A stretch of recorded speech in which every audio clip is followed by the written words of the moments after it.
गणपत द्वारा दिए गए कागज की ओर देखते हुए ईशान ने इंटरनेट पर उन शब्दों को टाइप किया ताकि यह पता चल सके कि यह किस भाषा में लिखा गया है और क्या इसका कोई अर्थ निकलता है। लेकिन दुनिया में जाद किसी भी भाषा में यह नहीं लिखा था। आखिर यह भाषा कौन सी है और इस वाक्य का क्या मतलब हो सकता है? ईशान गहरी सोच में पड़ गया। वह अपने कमरे में गया और पुलिस चौकी से लाई हुई डायरी हाथ में उठाई। इससे वह और भी ज्यादा उलझन में पड़ गया था। अर्जुन के कमरे में कुछ मिलता है क्या? यह सोचकर वह अर्जुन के कमरे में चला गया। कमरे के एक कोने में एक लकड़ी की अलमारी थी, जबकि दूसरी दीवार पर 4 अलमारियां एक के बगल एक रखी थीं। ईशान उस लकड़ी की अलमारी के पास पहुंचा और उसे खोलकर अंदर कुछ मिलता है या नहीं यह देखने लगा। अंदर अर्जुन के कपड़े और कुछ फाइलें रखी थीं, लेकिन इसके अलावा कुछ खास नहीं था। उसने फाइलों को देखना शुरू किया। उनमें कुछ इंश्योरेंस पॉलिसी और फार्म हाउस की जमीन के कागजात थे। ईशान ने अगली फाइल उठाई। यह अर्जुन के स्किन ट्रीटमेंट से जुड़ी एक मेडिकल फाइल थी, जिसमें उसके त्वचा संबंधी समस्या की पूरी जानकारी थी। उसमें अर्जुन के कुछ फोटो भी थे। जैसे ही ईशान ने वो तस्वीरें देखीं, उसके रोंगटे खड़े हो गए। 6 महीने पहले का अर्जुन और अभी के अर्जुन में इतना भयानक और घिनौना बदलाव। 6 महीने पहले अर्जुन पूरी तरह जवान था, लगभग 30-32 साल का। इसके बाद के फोटो, उसके चेहरे पर छोटे छोटे अजीब से दाने उभर आए थे। फिर उसके सिर के सारे बाल झड़ चुके थे और गंजे सिर पर भी छोटे छोटे दाने थे। आगे उसके चेहरे पर गहरी झुर्रियां पड़ने लगीं। फिर उसके दांत भी गिरने लगे।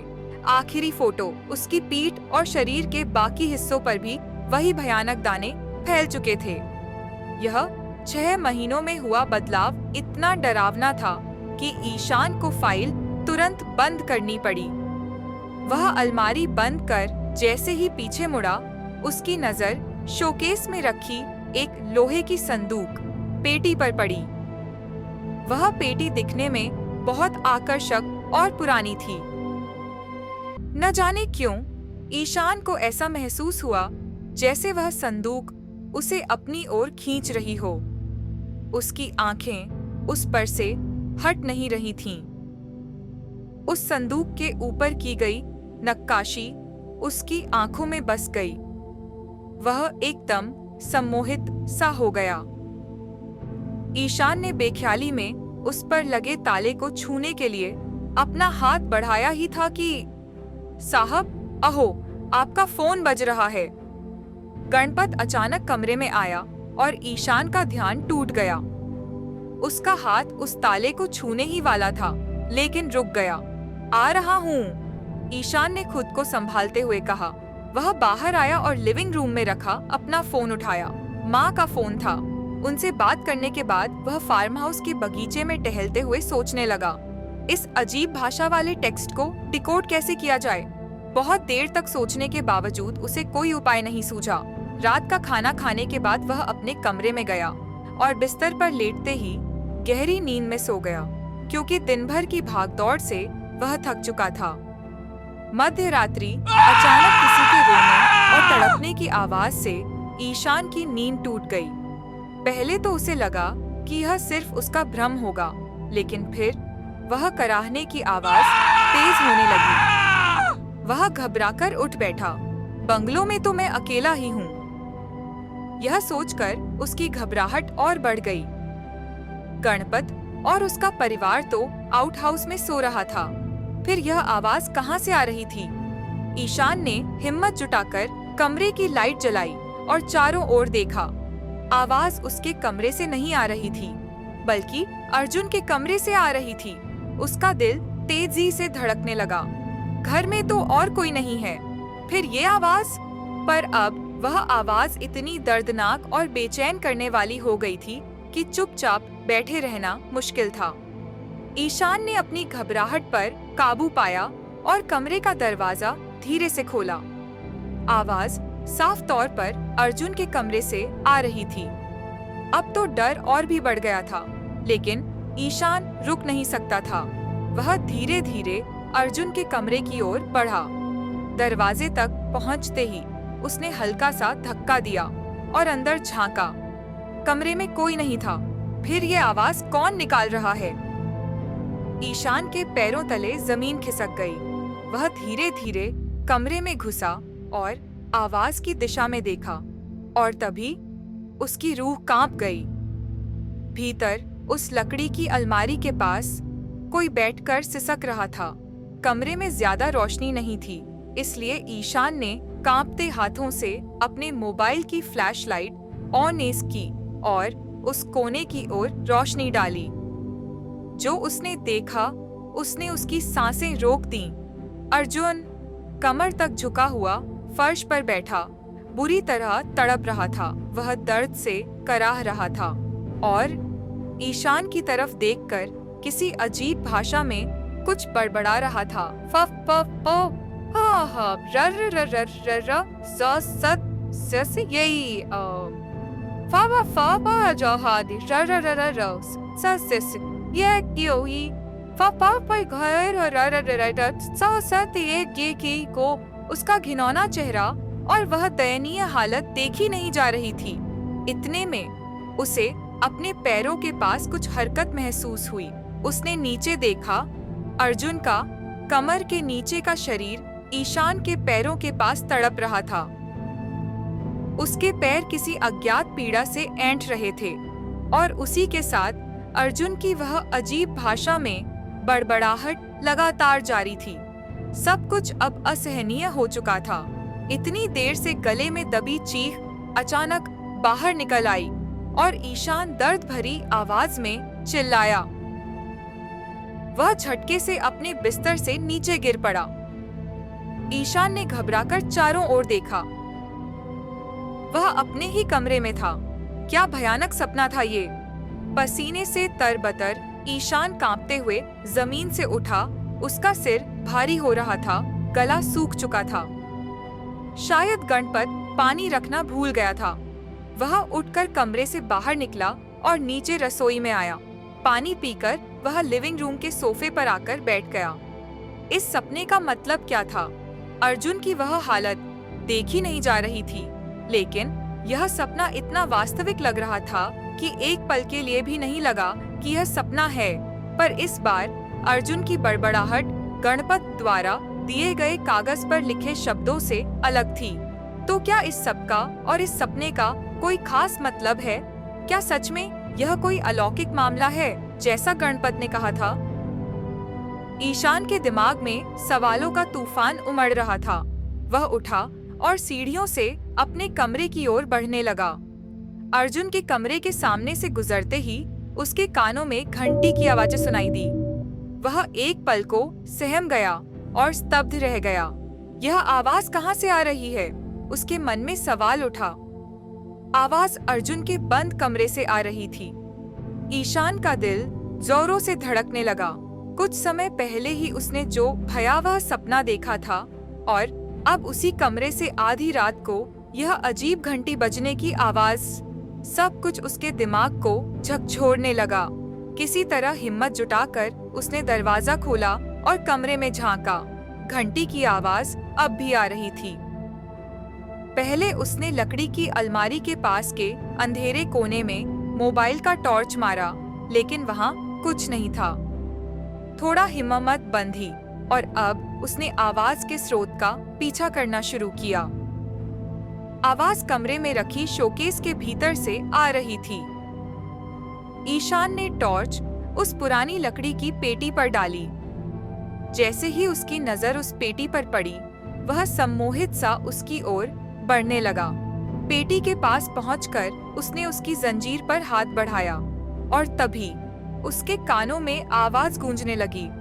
अर्जुन की वही अजीब भाषा, फ फ फ ओ र र र र र स स को फ फ फ फ फ करे र र र र र यही ताबुई।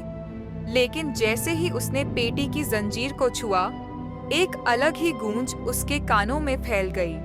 हे ऊ जी सस हुई ऊ जी सरेस। जैसे जैसे यह बड़बड़ाहट बढ़ती गई, अर्जुन की आवाज धीमी होती चली गई और फिर अचानक वह पूरी तरह बंद हो गई। ईशान पूरी तरह सम्मोहित हो गया था। उसे कुछ भी समझ नहीं आ रहा था। उसका हाथ अभी भी उस जंजीर पर था। वह पूरी तरह बेहोशी जैसी हालत में उस पेटी को निहार रहा था और अचानक पेटी का ताला अपने आप धीरे धीरे खुल गया। ईशान मंत्रमुग्ध होकर ताला हटाने लगा।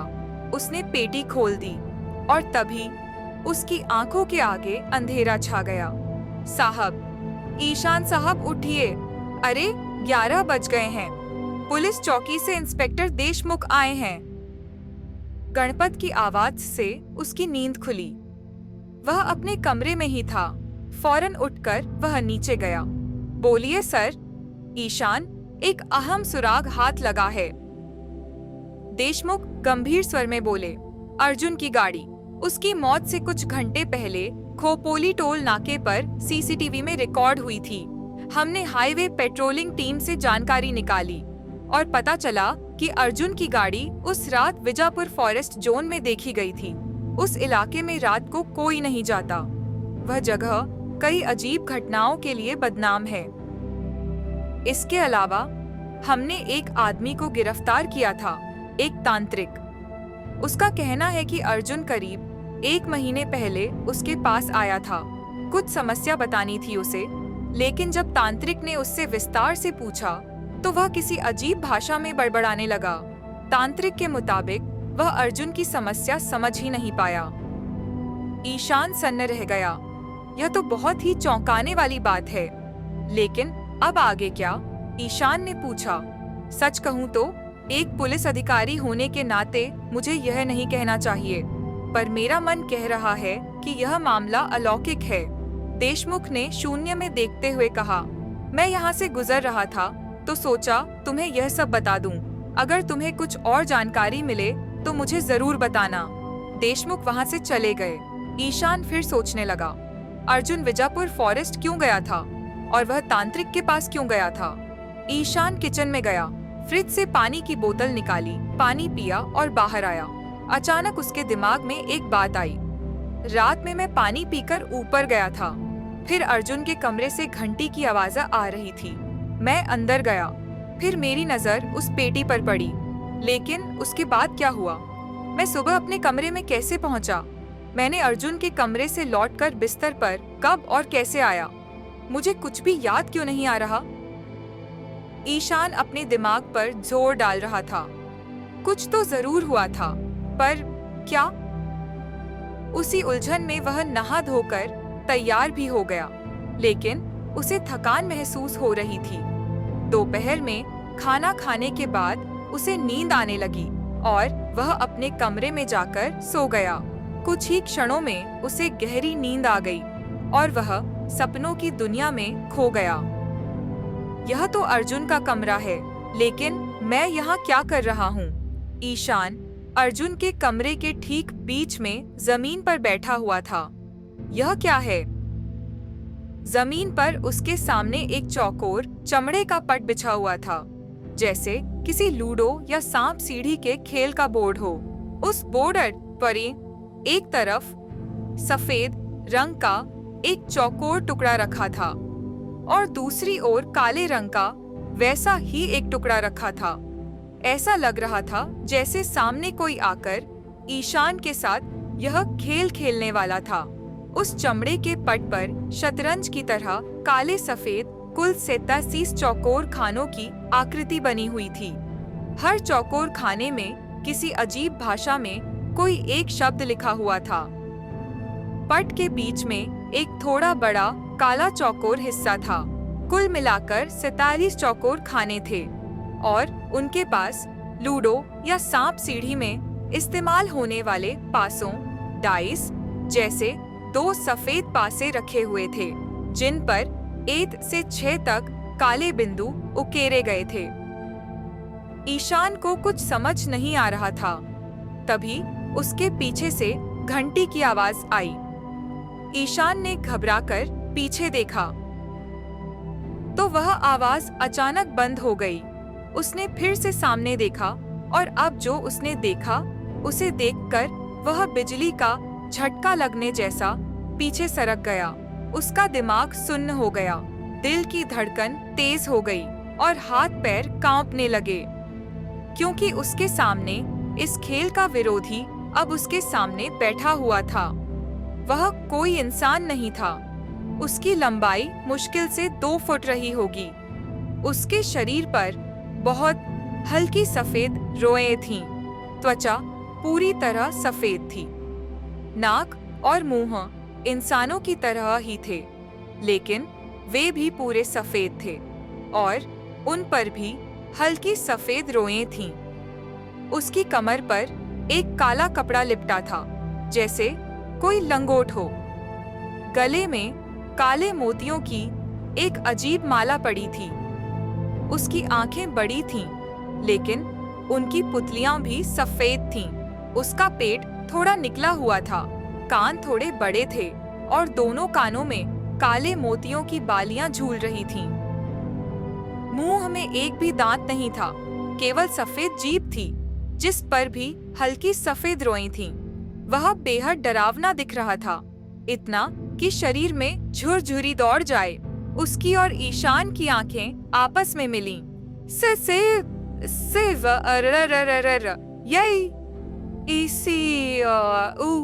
वह ईशान की आंखों में देखते हुए अपनी अजीब भाषा में कुछ बुदबुदाया। इस खेल की शुरुआत करो, इस खेल में तुम्हारा स्वागत है। ईशान को आश्चर्य हुआ कि वह उस भाषा को समझ पा रहा था।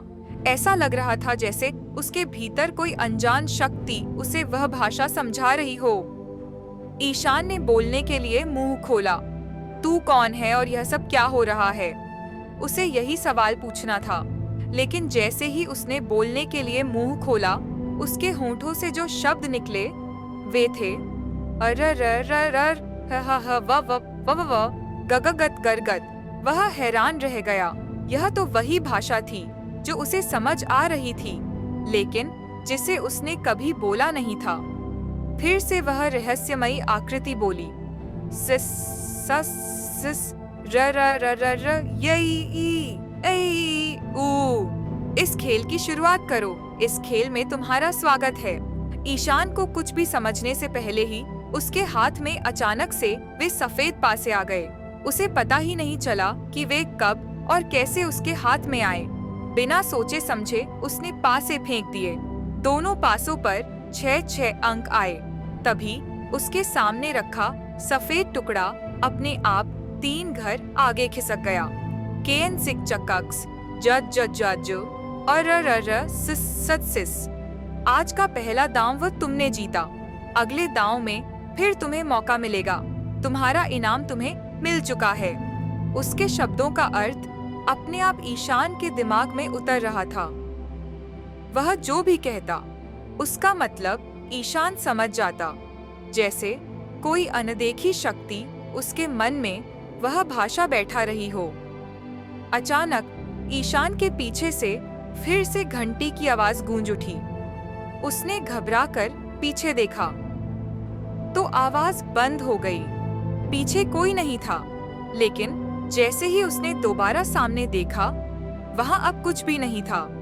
ना वह रहस्यमयी आकृति, ना वह खेल का पट, ना पासे। केवल एक लोहे की पेटी थी जिसका दरवाजा खुद ब खुद बंद हो गया था। फिर उस पेटी से फिर से घंटी की आवाज आने लगी और ईशान उसकी आवाज में पूरी तरह खो गया। आंखों के सामने अंधेरा छा गया। ईशान घबराकर नींद से जाग उठा। वह अपने कमरे में अपने बिस्तर पर था। उसका सिर चकरा रहा था। यह क्या था? यह सपना था या हकीकत?